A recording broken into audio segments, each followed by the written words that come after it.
pumunta tayo talaga kay Kiko Barsaga. May sinasabi yung bata eh. Oh, ano daw? I will defeat him. Ang sabi ni Kiko, oh. 'Di ba? I will defeat them. Oh, him pala, kala ko, them pala, kala ko him. Barsaga, haharapin umano ang ethics complaint ng Lakas CMD. Bakit to? Eh dahil nga, 'di ba, kung ano-anong katarantaduhan na din ang ginagawa nitong senador na nitong congressman na ito.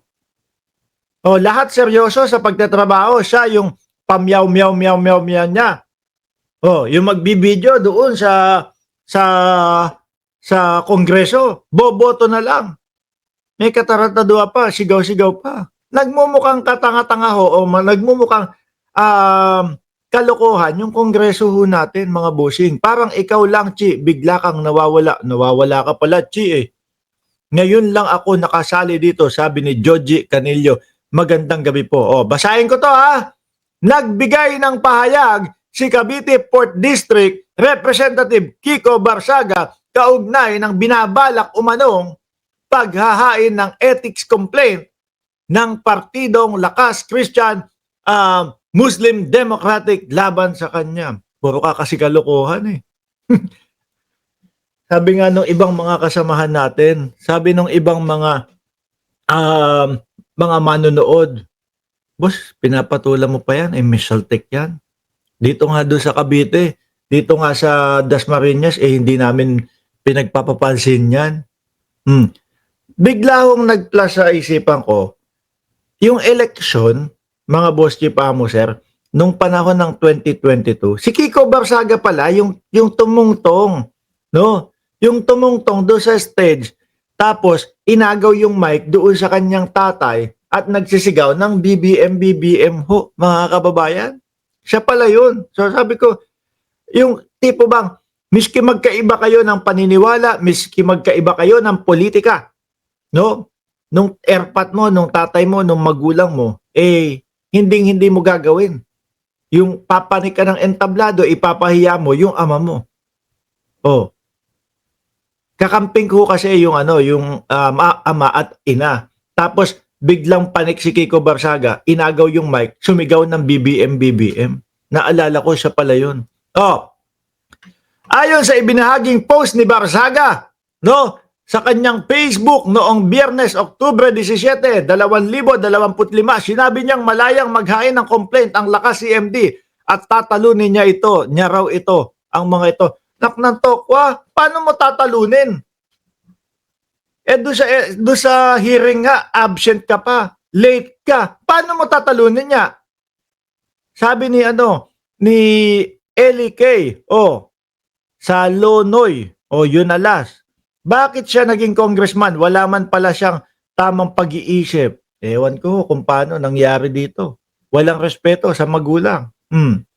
Paano niya tatalunin? Kung napupuyat siya, video game show, mga kababayan, computer games. Yung hearing niya, hindi niya nadaluhan. Late siya. Yun ba yung tatalo? Tuloy ko.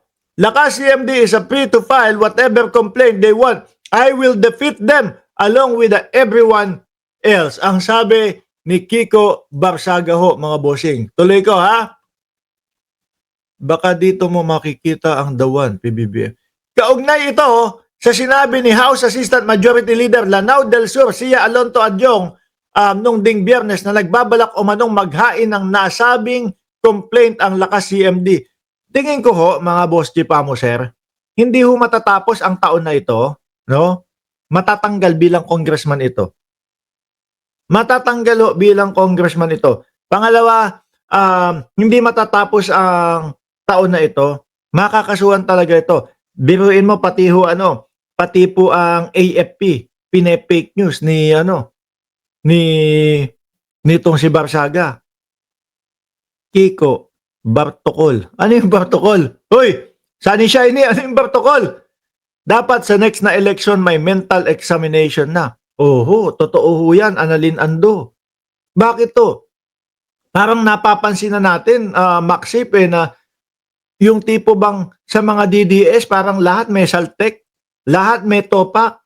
Oh, hindi ko na iisa-isahin, ha? Kasi at tingin ko alam nyo na yung kung sino, yung mga Mesaltec, may malatopak na pag-iisip. The membership of Lakas is serious contemplating on filing an ethics complaint kasi medyo yung accusation na ganon, yung allegation na ganon, it's already abused his privilege of being a member of the House. Spreading these lies about the members. Oh, tarnishing the reputation of those members, especially those members who are not even present in that meeting. Kasi sabi ng sabi about kay Martin Romualdez, etc., etc., itong si Barsaga. Wala naman pong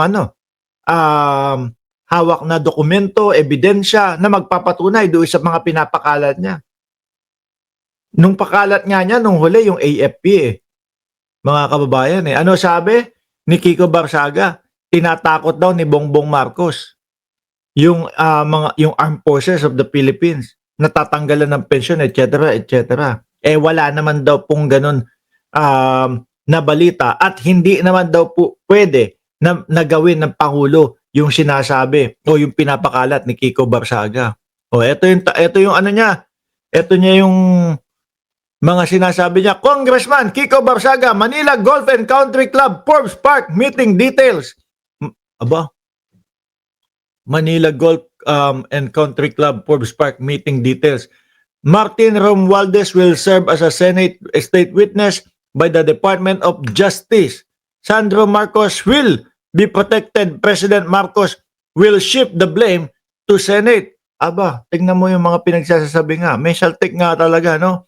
Congresswoman Lani Revilla will support Marcos in return for the guaranteed protection of former Senator Bong Revilla. Congressman J.J. Suarez will support matagal na nakasuporta yan.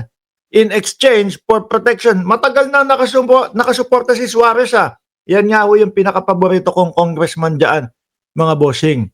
No? Congressman Roman Romulo will support Marcos in exchange. Puro gano'n naman. Sia Adjong will exchange protection. Chis Escudero will be implicated by Lisa Araneta Marcos using the ICI. Kaso yung kila Chis Escudero ho, mga bossing, yun yung talagang may mga ipinapakitang mga dokumento. Ano sabi ni Senator Ping Lacson? May hawak siyang dokumento ng mga insertion, etc., etc.